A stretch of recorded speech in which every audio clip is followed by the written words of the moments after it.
यह बहुत समय पहले की बात है। अमावस्या की रात गांव के बाहर एक पुराना पीपल का पेड़ था जिसे लोग भूतिया मानते थे। कहते थे कि वहां पर एक आत्मा रहती है जो लोगों को परेशान करती है। गांव के बुजुर्गों ने कई बार पेड़ के आसपास अजीब घटनाएं घटते देखी थी। कोई भी उस पेड़ के पास जाने की हिम्मत नहीं करता था, खासकर अमावस्या की रात। उसी गांव में एक लड़का राहुल अपने दोस्तों के साथ रहा करता था। वह साहसी और निडर था और भूत प्रेत जैसी बातों पर यकीन नहीं करता था।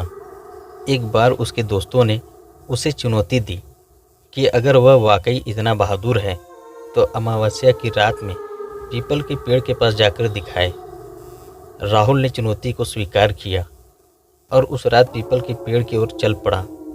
उसके कदमों की आवाज़ घने सन्नाटे में गूंज रही थी। रास्ते में कुत्ते जोर जोर से भौंकने लगे, मानो किसी अनहोनी की चेतावनी दे रहे हों।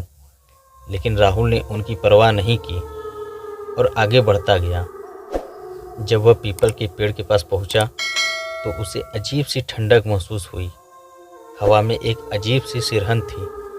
उसने इधर उधर देखा लेकिन वहाँ कोई नहीं था। अचानक उसके सामने एक साया प्रकट हुआ। वह साया एक औरत का था जो सफ़ेद साड़ी में लिपटी हुई थी और उसके बाल बिखरे हुए थे। राहुल का दिल तेजी से धड़कने लगा। वह कुछ समझ पाता उससे पहले ही उस औरत ने एक ठंडी आवाज़ में कहा, तू यहाँ क्या कर रहा है? राहुल के मुंह से कोई शब्द नहीं निकला। वह औरत धीरे धीरे उसकी ओर बढ़ने लगी। डर के मारे राहुल ने भागने की कोशिश की लेकिन उसके पैर जैसे जमीन में धंस गए हों। वह अपनी जगह से हिल नहीं पा रहा था। उस औरत ने अपनी लंबी उंगलियां उसकी ओर बढ़ाई और उसे अपने पास खींचने लगी। उसकी आंखें लाल हो गई थी और उसके चेहरे पर एक भयावह मुस्कान थी। राहुल को लगा कि यह उसकी आखिरी रात है। उसने ज़ोर ज़ोर से चीखने की कोशिश की लेकिन उसकी आवाज़ भी गले में अटक गई थी। तभी अचानक एक गांव का साधु वहां आ गया। उसने साथ में एक त्रिशूल और गंगा जल लिया था।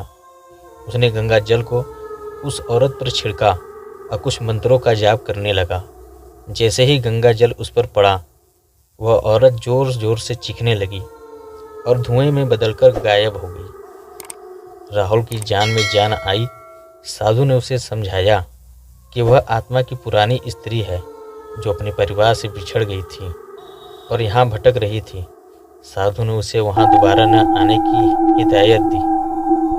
राहुल गांव लौट आया लेकिन उस रात के बाद उसने कभी पीपल के पेड़ के पास जाने की हिम्मत नहीं की थी।